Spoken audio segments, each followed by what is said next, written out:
Corona काल में महंगाई का असर घर के बजट पर पड़ रहा है। खाद्य तेल की कीमत भी आसमान छू रही है। इसके पीछे सरकार का अपना तर्क है, तो वहीं विपक्ष के सवाल भी हैं।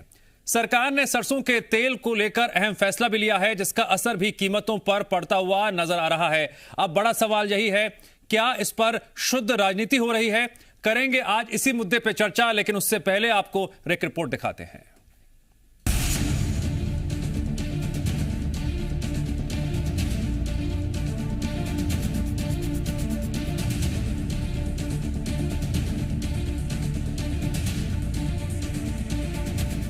खाद्य तेल की कीमतें आसमान छू रही हैं। महंगाई को लेकर वहीं सियासत भी गर्मा गई है। इस वक्त मंडियों में सरसों के दाम में तेजी है।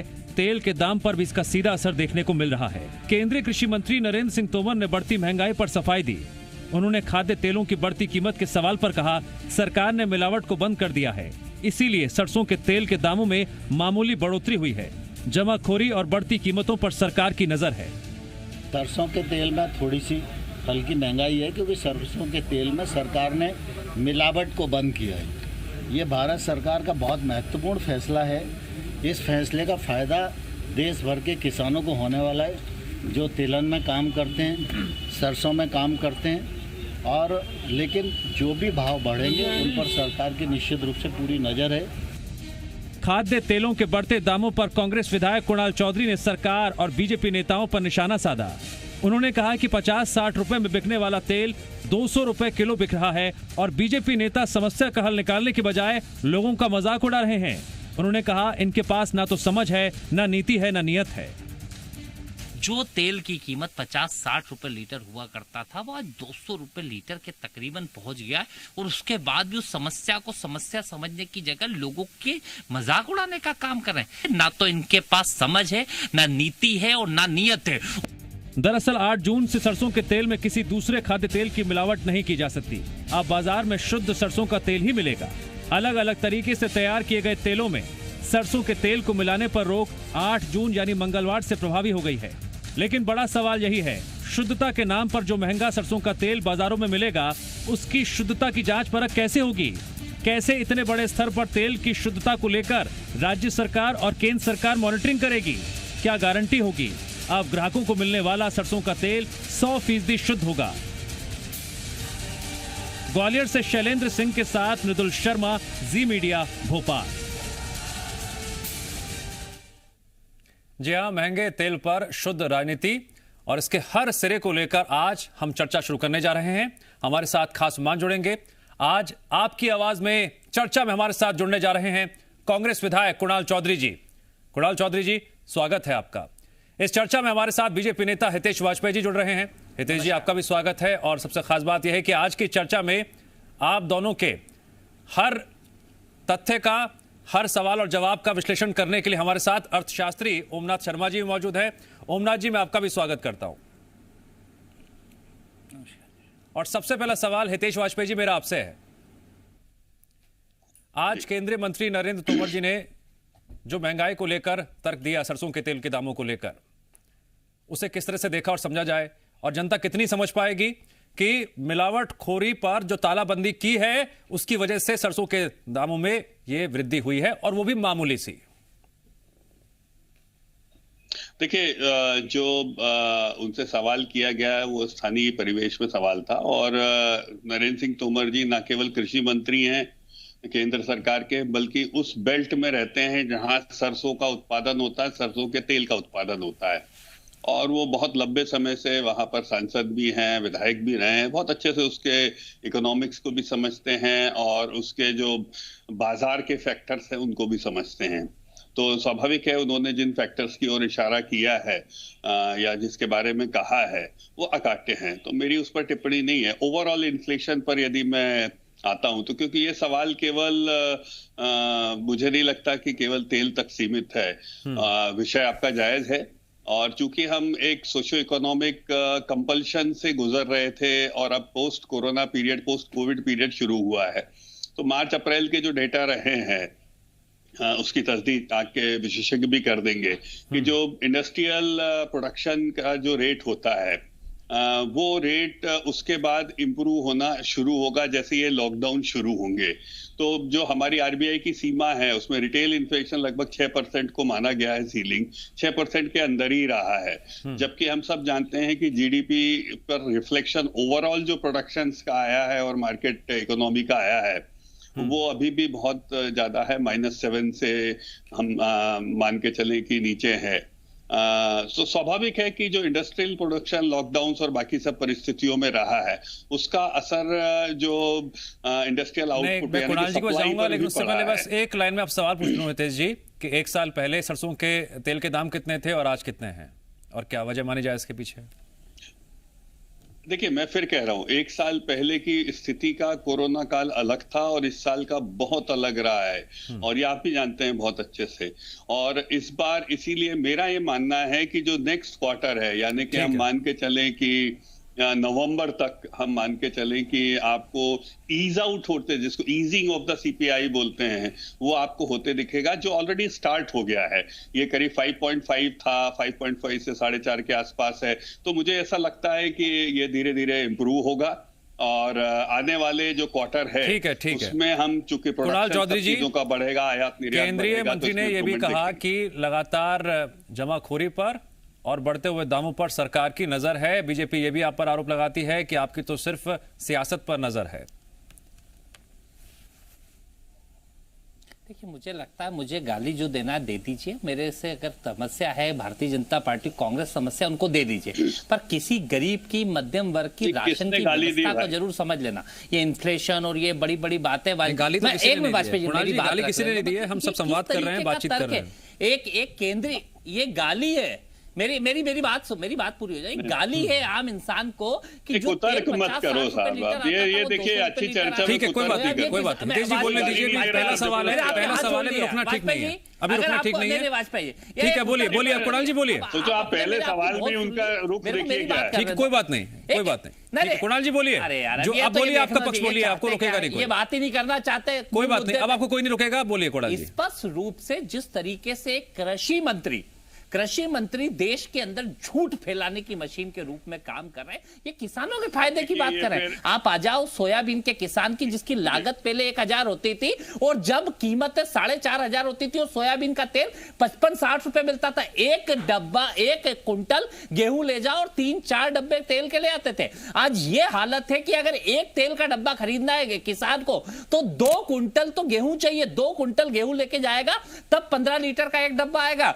और ये कह रहा है कि ये मतलब इन्फ्लेशन और ये सारी चीजें, अरे भैया उस रसोई की देखो आप, क्या कोरोना है तो मध्यम वर्ग के हालत देखिए आपने, ना तो उनके पास राशन की उपलब्धता है, फाइनेंशियल रूप से खत्म होते जा रहे हैं। 5 रुपए किलो के आप बात कर रहे हो कि आपने इतना गेहूं दे दिया, अरे उस गेहूं को बनाने के लिए तेल की कीमतें कहां कर दी है और किस आसमान में। इस समस्या को पहली बात, जब तक सरकार समस्या को समस्या नहीं समझेगी उसका समाधान कैसे करेगी। मतलब हर बात में झूठ बोलोगे, ये झूठ बोलना छोड़ के समस्या को समझो। आप सरकार में बैठे हैं, आप एक मंत्री है, आप किस तरीके के कुतर्कों के साथ इस देश की जनता को अपमानित करने का काम कर रहे हैं। मतलब आप समझिए तो सही उस गरीब की, उस मध्यम वर्ग की, कि कैसे अपने घर का राशन जो 2000 का तर्क और कुतर्क सीधे 5000 का राशन हो चुका है। जांचने के लिए, परखने के लिए, बताने के लिए हमारे साथ अर्थशास्त्री मौजूद हैं। सियासत अपनी जगह है, लेकिन जमीनी स्थिति क्या है। आपके घर में राशन का पता करना, ओमनाथ शर्मा जी बताएंगे। आपके घर पे पता कर लेना, आपके घर पे बीजेपी ने इन्फ्लेशन की बात की, जीडीपी की बात की, क्या हालत है। लेकिन खाद्य तेल के दाम है उसमें जबरदस्त तरीके से इजाफा हुआ है, जिसको लेकर विपक्ष सवाल उठा रहा है। कितने गंभीर सवाल हैं वो और क्या जमीनी स्थिति है?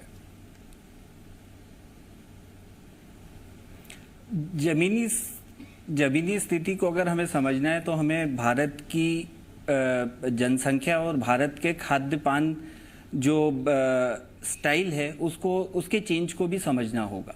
एक समय था 1994 से लेकर 2004 के बीच में, आप बात कर रहे हैं डिमांड एंड सप्लाई की और मौजूदा रिक्वायरमेंट की। अभी क्या जो स्थितियां बदली हैं इस कोरोना काल में, इन तीनों की बात आप कर रहे हैं?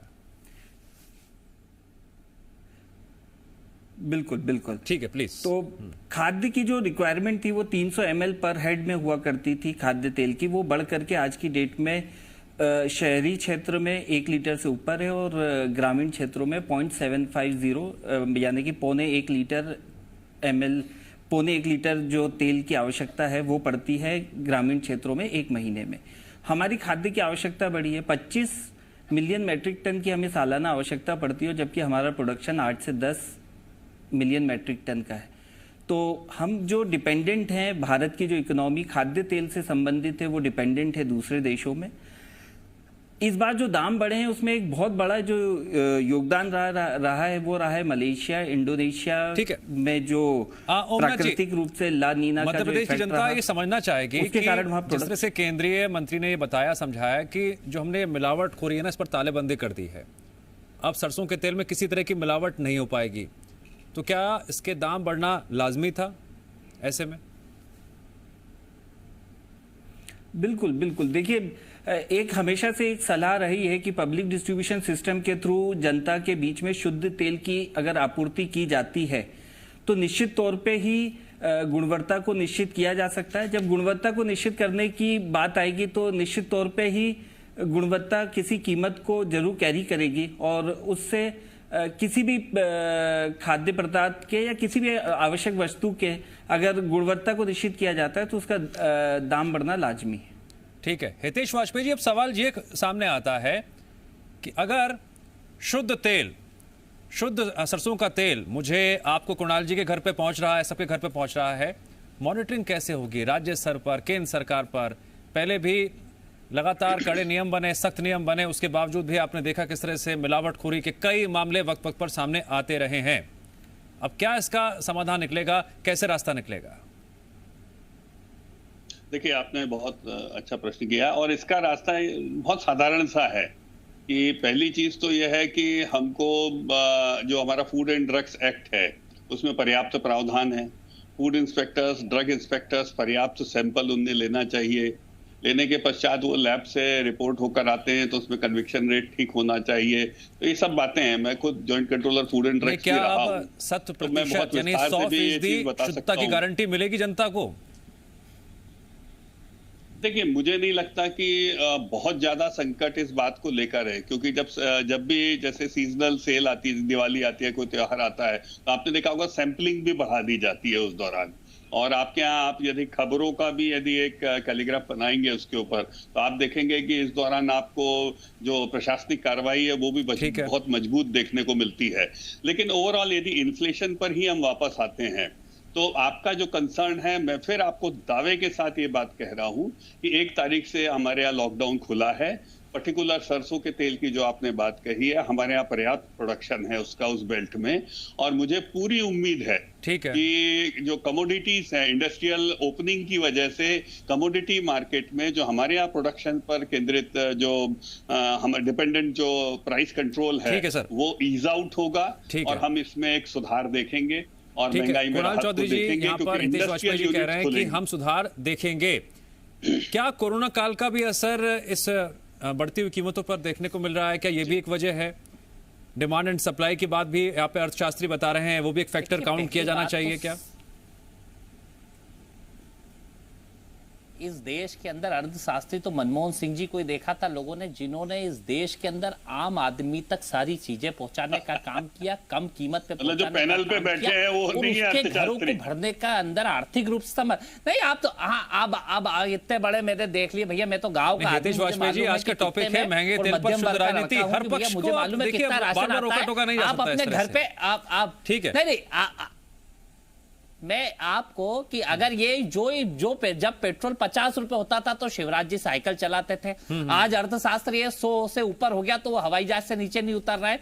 देश के अंदर जब गैस की टंकी 380 थी तो इन्हें महंगाई डायन दिखा करती थी। जब खाद्य तेल उनकी कीमत 55-60 थी तो ये डायन कहते थे, और अब ये 200 के आसपास हो गई तो विकास कहते हैं। मेरा आग्रह हाथ जोड़ के इस पागल विकास को रोक दो भैया, बहुत है ना, हाथ जोड़ दो कि इस पागल विकास को थोड़ा सा रोक दे। थोड़ा पागल हो गया कि मतलब जनता खाते ये व्हाट्सएप नहीं, आप व्हाट्सएप यूनिवर्सिटी में हो वाजपेयी जी, मेरा आग्रह आप घर पे फोन लगा के पूछ लो कितने में तेल आ रहा है, फोन लगा लेना। भाभी भी हंस रही होंगी कि जो आप ये इन्फ्लेशन और ये बता रहे हो ना, घर पे भाभी भी हंस रही होंगी कि मतलब तेल की कीमत क्या हो गई और आप यहाँ पे आके इन्फ्लेशन, मतलब कितना झूठ बोलना पड़ रहा है, मतलब कितना झूठ बोलोगे वाजपेयी जी घर के।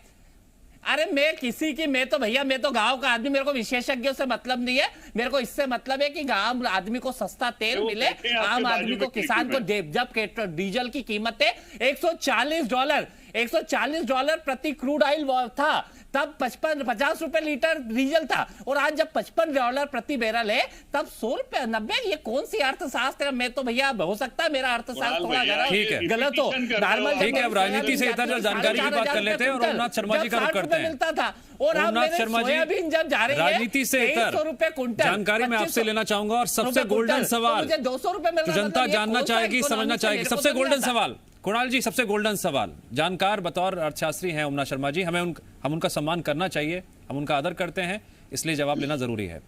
ओमनाथ जी, मैं सम्मान करता हूं, पर मैं तो गांव का आदमी, मुझे तो ये नहीं मालूम भैया, मेरे को तो रेट मालूम है सीधा। ठीक है, गांव में तो सरसों का तेल का सबसे ज्यादा इस्तेमाल होता है, ये बात भी हम लगातार बता रहे हैं। आर्थिक स्थिति खराब है, आर्थिक स्थिति खराब है। ठीक है ओमनाथ जी, मैं गोल्डन सवाल की बात कर रहा था, क्या सरसों के तेल की कीमतों की बात करें, खाद्य तेलों की कीमतों की बात करें, कीमत में भी और बढ़ोतरी होगी, या फिर सरकार जो दावा कर रही है कि कीमतों पर लगातार हमने नजर बनाई हुई है, कीमतें कम होने की गुंजाइश आपको देखने को मिल रही है, जिस तरह से अभी रिएक्शंस पॉलिटिकली भी सामने आ रहे हैं, सरकार की तरफ से भी आ रहे हैं? देखिए, जब कीमतों की बात होती है तो मैं आपको बताना चाहूंगा कि कीमतें अब आने वाले समय में कम होने की ज्यादा संभावना है। उसके कारण है कि मॉनसून भी अपना एक रोल अदा कर रहा है, मॉनसून भी एक अच्छा रहा है और आने वाले समय में भी वो बेहतर होगा। और जो मैं पहले बात बोलना चाह रहा था वो रह गई थी कि जिन कारणों से दाम बढ़े हैं, मलेशिया में लेबर की प्रॉब्लम थी, वहाँ पे पाम ऑयल हम वहाँ से मलेशिया और इंडोनेशिया से इंपोर्ट करते हैं, और सबसे इंपॉर्टेंट चीज जो हम ध्यान नहीं दे रहे वो ये है कि ऑयल में फ्रूट बास्केट से वो फ्यूल बास्केट की तरफ चला गया है।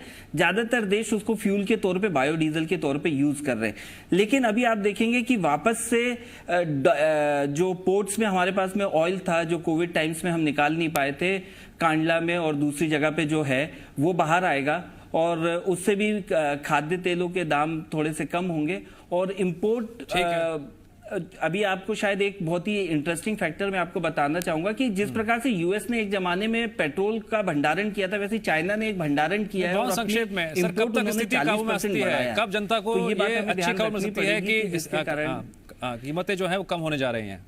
कब तक आपको लग रहा है, आपकी रिसर्च क्या कहती है? सितंबर अक्टूबर के आसपास में चीजें ईज होनी चाहिए और दामों में कमी आना आपको दिखाई देने लगी। ठीक है हितेश वाजपेयी जी, तब तक तो आपको कुणाल चौधरी जी के सवालों का सामना करना पड़ेगा, क्योंकि दिन भर तो वो क्या होता है जो सोशल मीडिया पे चढ़ता है वो भी सरकार चला चुके हैं, वो भी जानते हैं, वो बहुत पढ़े लिखे आदमी है, वो यहाँ पर चूंकि उनको वोट चाहिए रहते तो इस प्रकार से बोलते हैं। पर एमएससीटी के पास आउट हैं, भोपाल में उनका जीवन कटा है, बहुत वेरी इंटेलिजेंट पर्सन। ठीक है कुणाल जी, फाइनल कमेंट, कुणाल जी का फाइनल कमेंट 20 सेकंड बस, कुणाल जी का फाइनल कमेंट, उनके कमेंट से हम आज चर्चा करेंगे। मेरा आग्रह है कि दोनों चीजों में कंट्रोवर्सी कितनी है। एक तरफ कृषि मंत्री वो कह रहा है कि भैया जमाखोरी और इसके कारण भाव बढ़ रहे हैं, दूसरी तरफ अर्थशास्त्री कह रहा है कि इसके कारण बढ़ रहा है। तो जब कृषि मंत्री को ये नहीं मालूम है कि ये कहा कि मिलावटखोरी पर हमने नकेल कस दी है, अब मिलावटखोरी नहीं हो पाएगी सरसों के तेल में, तो उन्होंने ये कहा। अरे तो वो ये तो बता, तो ये अभी यहाँ पे लॉजिक वाजपेयी जी दे रहा है इंडस्ट्रियल प्रोडक्शन और उसकी, और कृषि मंत्री दे रहा है। कौन झूठ बोल रहा है मुझे तो ये समझ में नहीं आ रहा। और गांव के आदमी क्या भोपाल में नहीं रह सकता? अरे गांव का आदमी रेबेन का चश्मा भी पहने, जॉकी के अंडरवियर भी पहने और 1 नंबर लीवाइस की जींस भी पहने, यही करेगा गांव का आदमी। जब तक गांव के आदमी के प्रति आपकी नफरत क्या होता है लीवाइस? क्या गांव का आदमी फटी लीवाइस क्या होता है? माहौल में हम इस चर्चा पर यही विराम लगाते हैं। वाजपेयी जी, अरे गांव का आदमी, ठीक है कुणाल जी, हितेश वाजपेयी जी और ओमनाथ शर्मा जी, आप तीनों का बहुत बहुत शुक्रिया इस चर्चा में जुड़ने के लिए। महंगे तेल पर शुद्ध राजनीति।